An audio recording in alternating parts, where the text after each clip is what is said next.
Ukraine पर 2 बड़े हमले, ऑपरेशन एनाकोंडा पर रूसी हमला।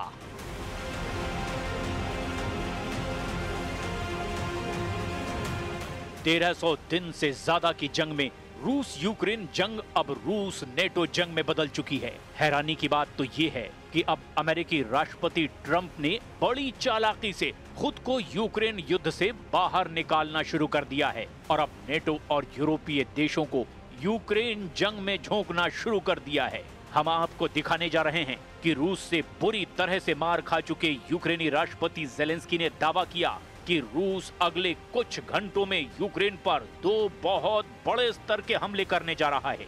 ज़ेलेंस्की का दावा है कि रूस ने बड़ी ही चालाकी से पोलैंड पर भी हमले शुरू कर दिए हैं। इधर रूस के 21 आत्मघाती ड्रोन की घुसपैठ से पोलैंड में भी बेहद सतर्कता का दावा किया जा रहा है। पोलैंड ने आनन फानन में नेटो सेना के साथ मिलकर के एनाकोंडा डिफेंडर 25 लॉन्च कर दिया है, जिसे रूस के खिलाफ ब्रह्मास्त्र माना जा रहा है। इसकी डिटेल भी हम आपको बताएंगे और साथ ही बताएंगे कि कैसे यूक्रेन पर सितंबर के महीने में ही रूस ने 4000 हमलों से यूक्रेन को कितना भारी नुकसान पहुंचा दिया है। ज़ेलेंस्की का बहुत बड़ा दावा, 2 बड़े हमले करने जा रहा है रूस।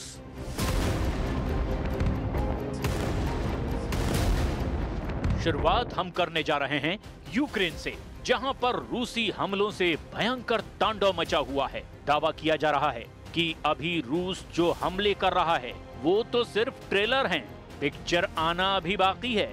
पिछले 72 घंटे में रूस ने यूक्रेन के पूर्वी हिस्से में जो हमले किए उसने यूक्रेनी सेना के चीथड़े उड़ाकर रख दिए हैं।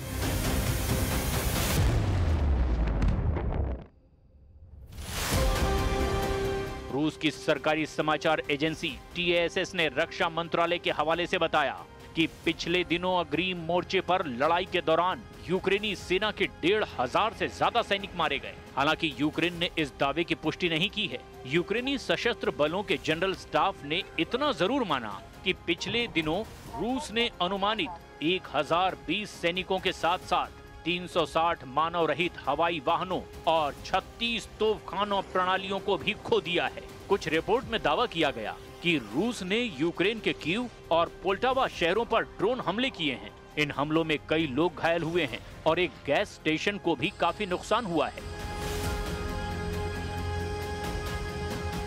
इधर यूक्रेनी राष्ट्रपति व्लादिमीर ज़ेलेंस्की ने कहा कि रूस ने सितंबर में अब तक यूक्रेन के खिलाफ 3500 से ज्यादा ड्रोन और लगभग 190 मिसाइलें दागी है।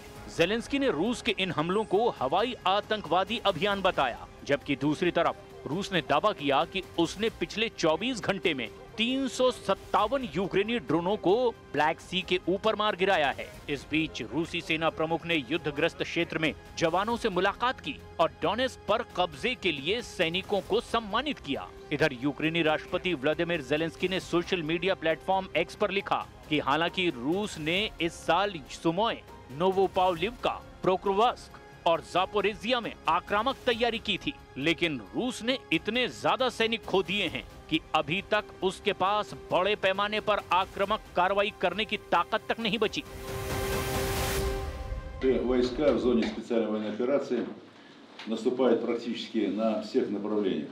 При этом наиболее упорные бои развернулись на красноармейском направлении, где противник любыми способами, не считаясь потерями, стремится остановить наше наступление и перехватить инициативу. Для этого командование ВСУ в район Красноармейска перебросил наиболее боеспособные и подготовленные подразделения в ущерб другим направлениям, на которых наше наступление развивается. नेटो के साथ पोलैंड, ऑपरेशन एनाकोंडा।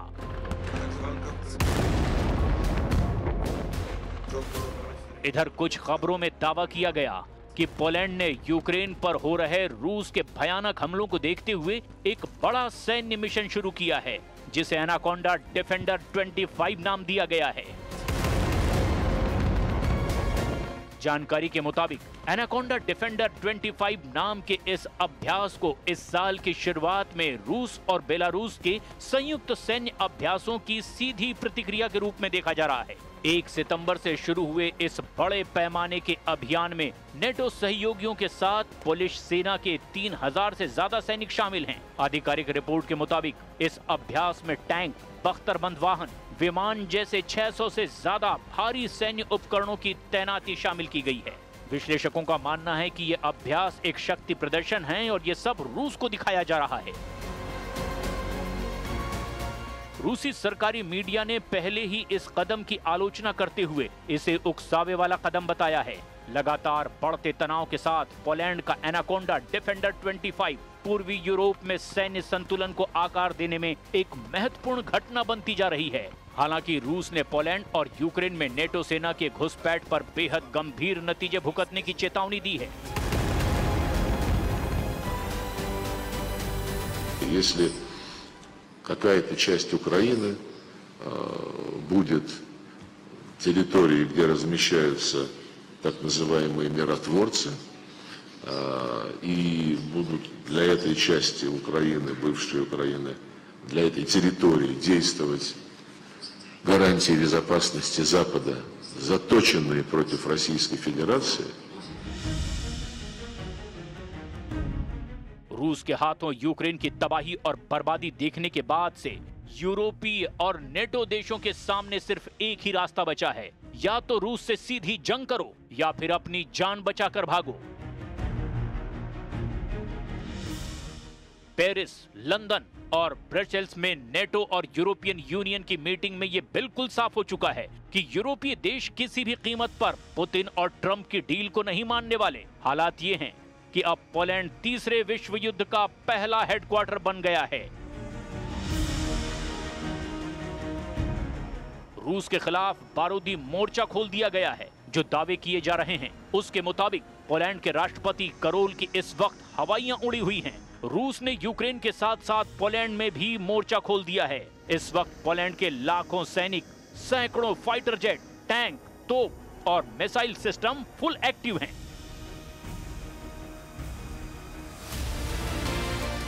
हम आपको दिखाने जा रहे हैं कि कैसे पोलैंड से लेकर जर्मनी तक रूस का हड़कंप मचा हुआ है। नेटो की तरफ से पोलैंड रूस को सीधी चुनौती दे रहा है, ऐसे दावे किए जा रहे हैं। वहीं बाल्टिक देश एस्टोनिया, लातविया और लिथुआनिया भी रूस के हमलों से निपटने के लिए एड़ी चोटी का जोर लगा रहे हैं। दावों के मुताबिक पोलैंड में 1,20,000 नेटो सैनिक जमा हो चुके हैं। फ्रांस के स्पेशल फोर्स के लगभग 6,000 स्पेशल कमांडो पोलैंड में मौजूद हैं। इधर रूस ने बेलारूस में अपने स्कंदर मिसाइल 5 महीने पहले ही तैनात कर दी है।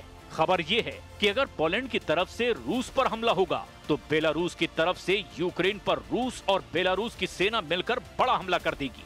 नेटो की इस चाल पर ट्रंप की मुहर नहीं लगी है, ऐसा दावा किया जा रहा है।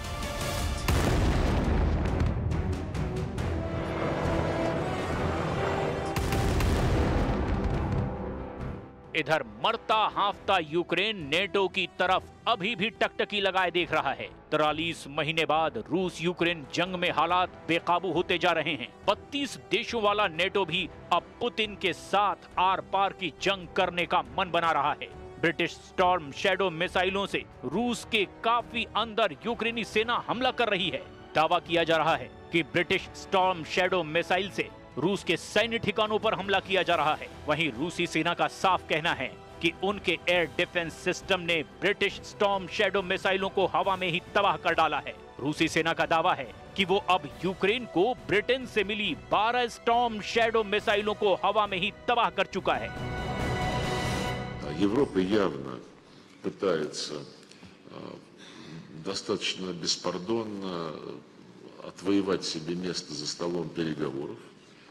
Хотя с позицией, которую она исповедует, с позицией реваншизма, нанесения России стратегического поражения, за столом переговоров, конечно, делать нечего. वॉर जोन से आ रही रिपोर्ट के मुताबिक रूसी सीमा से लगे नेटो देशों जैसे पोलैंड, हंगरी, रोमानिया और फिनलैंड को रूस की तुलना में जमीनी हमले में 3:1 का घाटा होता है। लेकिन मौका जब रूस के खिलाफ हवाई युद्ध का हो तो नेटो देशों का पलड़ा भारी हो जाता है।